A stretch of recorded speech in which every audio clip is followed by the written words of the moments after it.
I got something to tell ya. I got something to say. Gonna get us a one-way ticket, and nothing gonna stand in my way. No, darling, I'll climb any mountain, darling, I'll do anything. Ooh, ooh, let me hold ya, do the things that lovers do. Ooh, ooh, ooh, ooh, let me touch ya, gotta get it through to you. Ooh, ooh.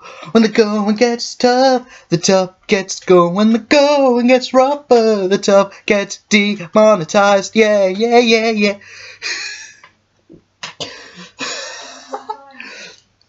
Sorry about that. Anyway, I know I said I wouldn't film on the Wednesday because it's my birthday, but guess what? I'm filming because I've got nothing better to do and I need help, need friends. Yeah, but anyway, I gotta talk about my books. I just had a brain fart there. I've got to talk about books that I read and review them, and that's what you came here for, so I'll shut up and I'll start talking about books. Starting with Amazing Spider-Man number 2.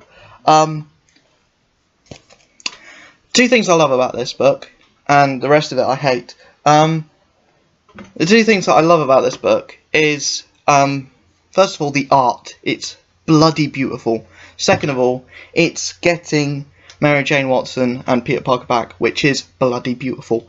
And Nick Spencer knows how to write those scenes really well. The rest kind of goes downhill. The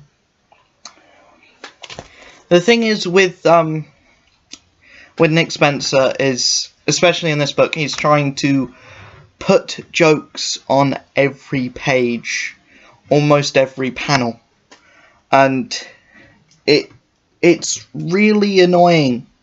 It's really annoying. Like, at the start of this issue, he's like, Spider-Man is fighting these two, like, E-list villains, Man, Matt, and Marco, who no one's heard of, and The Ringer, who no one's heard of. And it does, and, like, almost in every panel, he's like, I'm fighting Man, Matt, and Marco, and The Ringer, a villain, and also a really shady website.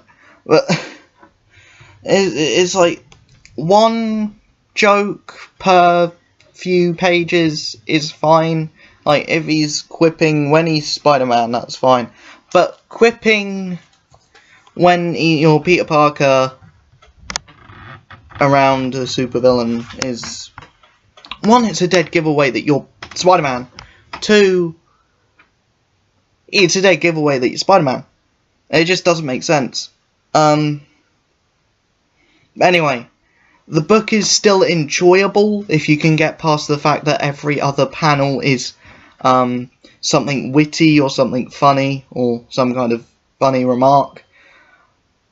But yeah, I'm still liking it. It's just I want it to be kind of a bit more serious. Even though with the art, it doesn't really... Even though the art doesn't really lend itself to... Fuck, my deodorant. Even though the art doesn't lend itself very well to serious storylines. It's more cartoony art, therefore Nick Spencer's trying to write the book as more cartoony. Next up, Doctor Strange by Mark Waid and Jesus Sayas, or Jesus Sayas, or whatever, however you spell his fucking name, pronounce his fucking name. Yeah. Doctor Strange versus a Super Skrull in space. I've been loving this book. This issue was no exception. It's just nothing really happened. And the interesting stuff is the backup, actually, where it's back on Earth and there's someone trying to infiltrate the Sanctum Sanctorum, and you get more of the ghost dog that Donny Cates created, and you know, that's cool, that's intriguing. But all the other stuff is just a little bit meh. You know, it's a bit naff, really. It's just a bit naff. You get Doctor Strange fighting Super Skrull, which is a bit naff. You get to see more Super Skrulls. You get to see more Skrulls and Island of the Skrulls, a Skrull magician, which is a bit naff. It's just a bit naff, really. No, that's all I've got to say about it. It's just a bit naff. But hopefully the next issue gets back on form. Tony Stark Iron Man, number 2. The thing that I start off with the thing that I don't like. Tony Stark is being characterised as a bit of a dick. A bit of a dick. Not a lot of a dick, but a bit of a dick. That's my tangent over. The rest of the stuff I love. The art by Valerio Schiti. The art by Valerio Schiti is very good. It is beautiful. The cover art as well is beautiful. The characterizations of the side characters, it's almost like in all of Dan Slott's work, he kind of has the side characters be as important or more important than the main hero, and that's no exception here. Rhodey is the focus of this issue. Well, the first issue was focused on Andy Bang, Andy Bong, Andy Bing Bong Bing Bong Bang. Is that racially insensitive? I don't care.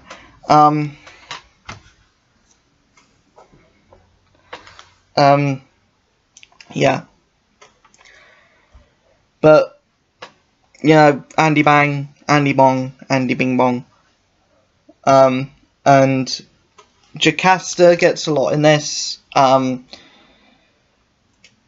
Bethany Cabe weirdly doesn't, even though she's kind of the preface for the villain, the controller. I don't know when that plot's going to come to a head, but it seems to be very much in the background, which I like. It's very reminiscent of the Demon in a Bottle storyline, where everything was kind of, where every like sub-story was in the background until it needed to be shown. Because in the Demon in a Bottle storyline, you had Justin Hammer in the background until he makes his big play. And then you have the alcoholism, which didn't come to a head until Justin Hammer had been defeated. But that was still a big, that was still in the background. I was like, oh gosh, Mr. Stark, you seem to be drinking a bit. And Justin Hammer was like, I have water but no alcohol. And I was like, ugh, I need alcohol, I need a beer, I need to get drinks. That's what this storyline seems to be, and if it follows that, Dan Slott could be onto a winner. But as for right now, it's a typical Dan Slott book. He's focusing more on the side characters than on the main character, and the main character's kind of being characterized as a bit of a dick. The Punisher, issue 228. It is really weird to be saying a large number like 228 when everything else is either on issue 2 or 3. But this book is good. And this is the last issue until it goes back to number 1. And I am looking forward to that run. Because we've seen Matthew Rosenberg write a really powerful, power mad Frank Castle. I want to see him write like the bare bones, just a guy with a gun and a van, Frank Castle. because I think that take will be very interesting from like Matthew Rosenberg, having seen the Punisher at his absolute best, and then having it all stripped away and having it still be done by the same writer. I just hope Matthew Rosenberg writes it better than the Back to Basics with Dan Slott on SpiderMan, because that was terrible. This I hope is not going to be terrible when it goes back to basics.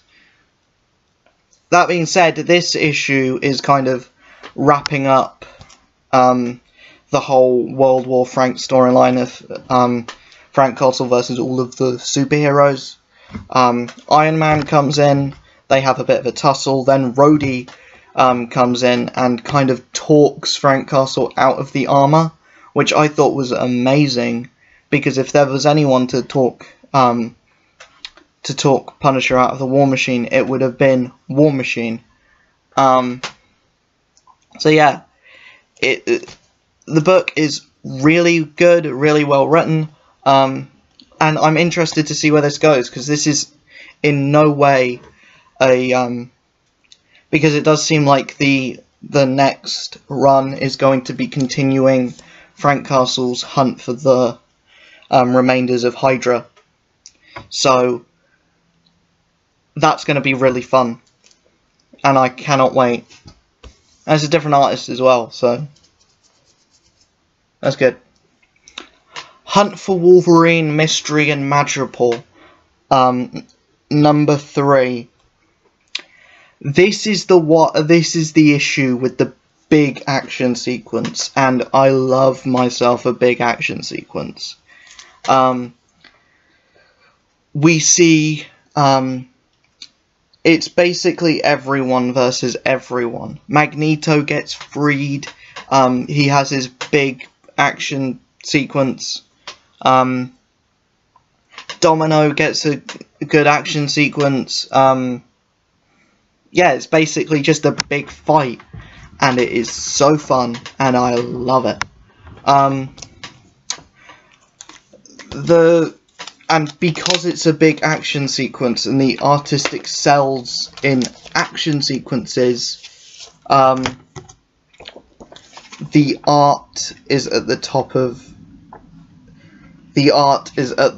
its game, because there is like no panels here where nothing is going on. Like it's all practically action all of the time, and it's great. So yeah, I loved this issue, and I cannot wait for the final issue of this. It just keeps on keeping on. So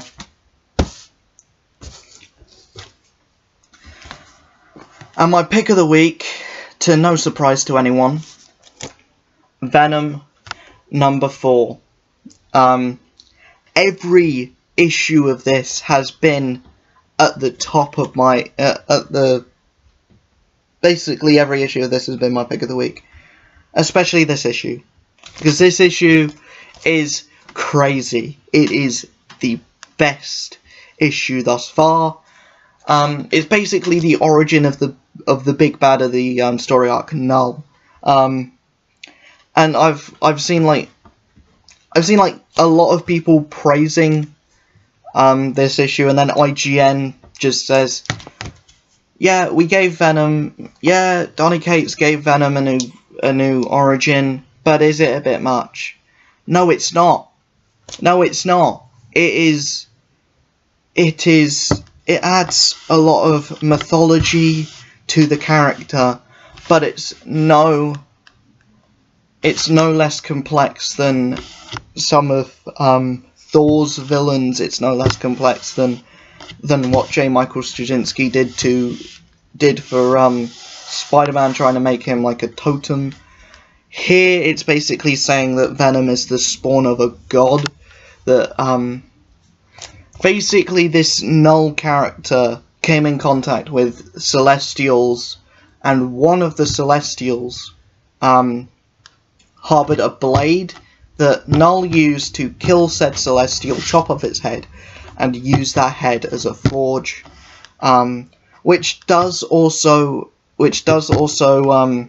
make sense for the weaknesses of Venom and other symbiotes, where it's saying where it's basically like they're weak to fire because they were created in a forge, and they're weak to sound because they still have the ringing of the hammer on the blade there.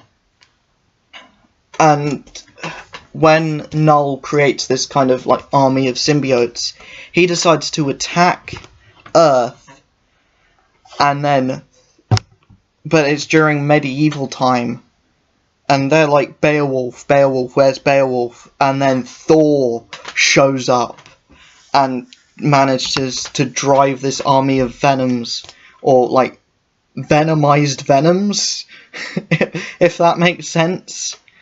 But like these like crazed Venoms just run out, and then they go to Clintar, the world, the like home planet of the symbiotes, like that Null says to Eddie, it's not, Clintar is their word for cage, which is interesting, and that's basically a summed up version of events.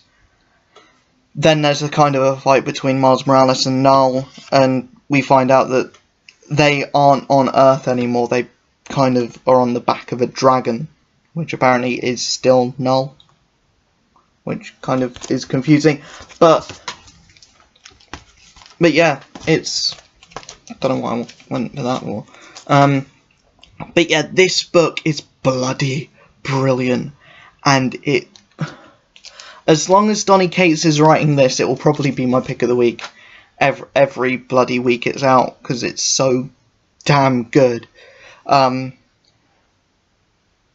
Cates writing this is such a good, inspired choice. And Ryan Stegman's art just oozes Venom. If Donny Cates isn't working on the Venom movie, or hasn't had anything to do with the Venom movie, then shame on you, Sony, and shame on you, Marvel, as well. Because this man knows Venom, and he knows what to do with Venom. And if Venom does get picked up for a sequel, this is the storyline to do. People, come on. It's not that crazy. I mean, Infinity War was pretty crazy. This this is not as crazy as Infinity War, but I mean, seriously, this needs to be this story arc needs to be turned into a movie. It does. And if you're not reading Venom, just pick it up, read it, get the back issues, or probably wait until trade, because the first arc's probably going to be put into trade, so probably wait for the trade. But I don't know how many issues this story arc is going to be, because it looks like it's going to be a longer one. It looks like it's going to be like 7 to 8 issues. I don't know, because it's kind of hard to, because I don't see a conclusion coming soon. This story arc could either be like a 7-issue like lengthened story arc, or it could be a huge saga, like kind of like what Chip Zdarsky's doing with Spectacular Spider-Man. But yeah, Donny Cates writing Venom is like it's like if Jesus was writing Venom right now. Like, seriously, it's like if you gave God, you said to God, write a Venom comic book, and God wrote a Venom comic book, and this is what would come out of it. Like seriously, this is like Venom right now is like if God was writing it's like if God was writing Venom right now. But seriously, it's so bloody good, and that's why every issue's been on my pick of the week, because it is so bloody good. I hope you enjoyed this issue, this video. I will be back. I have no idea when, because apparently my internet is supposed to go down at some point in the near future. I don't know when. I don't know when it will be back. But when it does come back, hopefully before it goes off, I'll get that Ant-Man video out, because I'm going to watch Ant-Man on the weekend. So I'll have a review up with spoilers, which probably no one cares about, because the movie's been out for like a month in other countries, and then here it's not out until tomorrow. So there you go. But hope you enjoyed this video. If you did, hit that like button, hit that comment button, hit that comment button? No, leave a comment, hit the like button. If you're new here, subscribe, please, I need it. Hit the notification bell, and donate to the Patreon. I cannot plug the Patreon enough. Please, do it. Please. Anyway, I'll see you guys in the next video. Until then, to all are one. Peace.